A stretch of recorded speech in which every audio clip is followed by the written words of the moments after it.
The scheme will cover preservation of temples and monasteries, pilgrimage interpretation centers, connectivity and pilgrim amenities. 16th Finance Commission. On 17th November 2025, the 16th Finance Commission submitted its report to the President. As mandated under Article 281 of the Constitution, the government is to lay the report along with the explanatory memorandum on the action taken report on the recommendations of the Commission in Parliament, which, Sir, Honourable Speaker, you've allowed me to do at the commencement of this session. The government has accepted the recommendation of the Commission to retain the vertical share of devolution at 41%. As recommended by the Commission, I have provided 1.4 lakh crores of rupees to the states for the year 2026-2027 as Finance Commission grants. These include rural and urban local body and disaster management grants. Fiscal consolidation. Government has been delivering on our fiscal commitments consistently without compromising on social needs.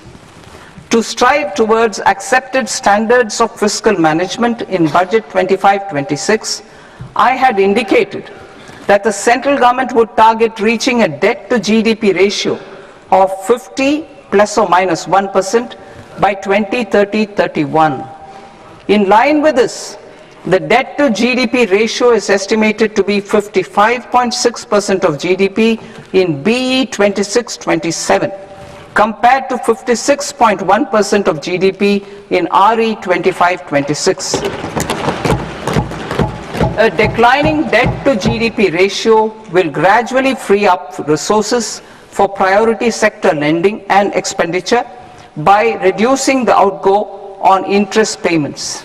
One of the main operational instruments for debt targeting is the fiscal deficit.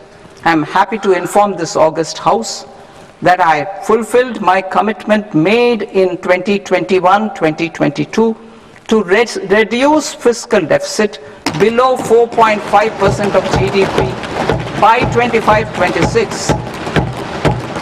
In RE 25-26, the fiscal deficit has been estimated at par with BE of 2025-26 at 4.4% of GDP.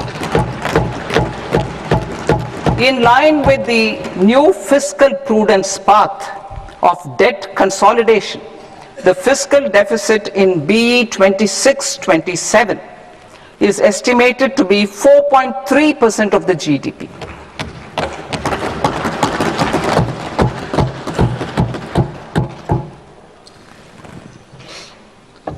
The revised estimates of the non-debt receipts are 34 lakh crore rupees, of which the centre's net tax receipts are 26.7 lakh crore. The revised estimate of the total expenditure is 49.6 lakh crore rupees, of which the capital expenditure is about 11 lakh crores. Budget estimates 2026 to 2027. Coming to 26-27, the non-debt receipts and the total expenditure are estimated as 36.5 lakh crore and 53.5 lakh crore respectively. The centre's net tax receipts are estimated at 28.7 lakh crore rupees.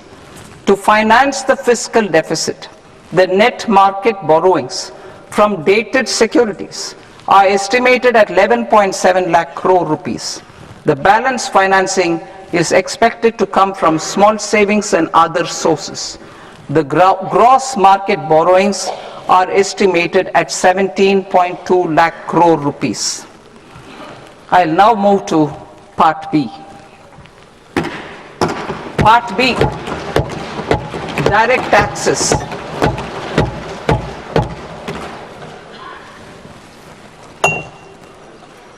Honorable Speaker, sir, I now present my proposals on direct taxes.